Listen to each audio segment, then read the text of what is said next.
परमेश्वर के दोधारी तलवार के वचन। यशाया नबी की किताब अध्याय 22। दर्शन की तराई के विषय में भारी वचन। तुम्हें क्या हुआ कि तुम सब के सब छतों पर चढ़ गए हो? हे कोलाहल और उद्यम से भरी प्रसन्न नगरी, तुझ में जो मारे गए हैं वे न तो तलवार से और न लड़ाई में मारे गए हैं। तेरे सब न्यायी एक संग भाग गए और बिना धनुष के बंदी बनाए गए हैं। तेरे जितने शेष पाए गए वे एक संग बांधे गए, यद्यपि वे दूर भागे थे। इस कारण मैंने कहा, मेरी ओर से मुंह फेर लो कि मैं बिलख बिलख कर रोऊं। मेरे नगर के सत्यानाश होने के शोक में मुझे शांति देने का यत्न मत करो, क्योंकि सेनाओं के प्रभु यहोवा का ठहराया हुआ दिन होगा, जब दर्शन की तराई में कोलाहल और रौंदा जाना और बेचैनी होगी। शहरपनाह में सुरंग लगाई जाएगी और दुहाई का शब्द पहाड़ों तक पहुंचेगा।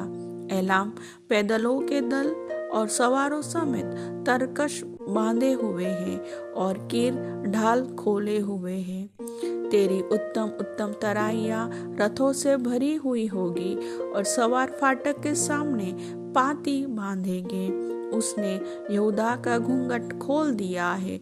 उस दिन तूने वन नामक भवन के अस्त्र शस्त्र का स्मरण किया और तूने दाऊदपुर की शहरपनाह की दरारों को देखा कि वे बहुत है, और तूने निचले जलकुंड के जल को इकट्ठा किया और यरूशलेम के घरों को गिनकर शहरपनाह के दृढ़ करने के लिए घरों को ढा दिया।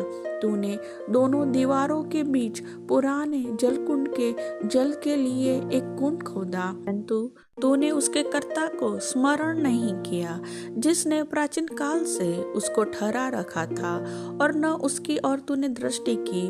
उस समय सेनाओं के प्रभु यहोवा ने रोने पीटने, सिर मुड़ाने और टाट पहनने के लिए कहा था, परंतु क्या देखा कि हर्ष और आनंद मनाया जा रहा है। गाय बैल का घात और भेड़ बकरी का वध किया जा रहा है।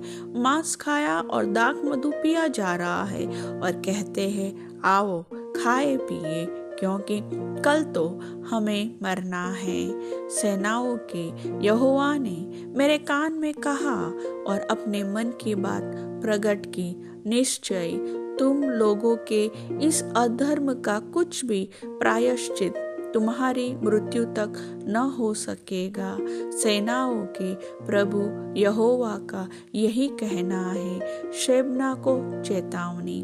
सेनाओं का प्रभु यहोवा यह कहता है, शेबना नामक उस भंडारी के पास जो राजघराने के काम पर नियुक्त है, जाकर कहे, यहाँ तू क्या करता है और यहाँ तेरा कौन है कि तूने अपनी कब्र यहाँ खुदवाई है? तूने अपनी कब्र ऊंचे स्थान में खुदवाता और अपने रहने का स्थान चट्टान में खुदवाता है। देख, यहोवा तुझको बड़ी शक्ति से पकड़कर बहुत दूर फेंक देगा। वह तुझे मरोड़कर गेंद के समान लंबे चौड़े देश में फेंक देगा। हे अपने स्वामी के घराने को लज्जित करने वाले, वहां तू मरेगा और तेरे वैभव के रथ वहीं रह जाएंगे। मैं तुझको तेरे स्थान पर से ढकेल दूंगा और तू अपने पद से उतार दिया जाएगा। उस समय मैं हिलिकिया के पुत्र अपने दास एलियाकीम को बुलाकर उसे तेरा अंगरखा पहनाऊंगा और उसकी कमर में तेरी पेटी कसकर बांधूंगा और तेरी प्रभुता उसके हाथ में दूंगा, और वह यरूशलेम के रहने वालों और यहूदा के घराने का पिता ठहरेगा।